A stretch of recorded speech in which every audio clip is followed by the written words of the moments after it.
Hey, everyone. Welcome back to Foxtecc. If you're wondering how to download music on your iPad, the first thing to consider is whether you pay for a music streaming service like Apple Music, Spotify, or Tidal. If you do, downloading songs for offline listening is really simple, and I'll walk you through the steps. To download music using Apple Music, open the Music app on your iPad. Search for the song, album, or playlist you want to download. First, tap the plus add button to add it to your library. Once it's in your library, you'll see a download icon next to the song or album.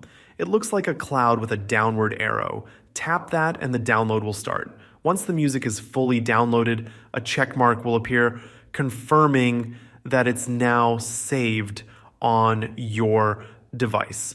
You can find all your downloaded music in the library under downloaded music, where you can listen to it anytime, even without Wi-Fi or cellular data.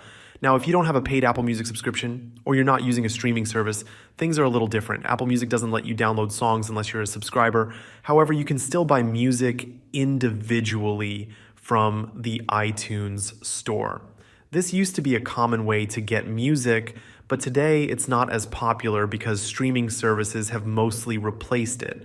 Still, if you prefer to own your music instead of paying for a monthly subscription, buying songs through iTunes is an option.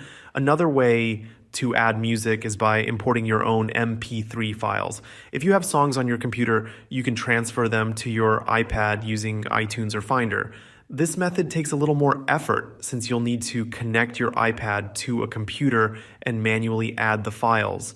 I actually made a separate tutorial on how to do this, which you can check out. The link is in the description. The tutorial is for iPhone, but the steps are exactly the same for an iPad. So those are your options for downloading music on an iPad.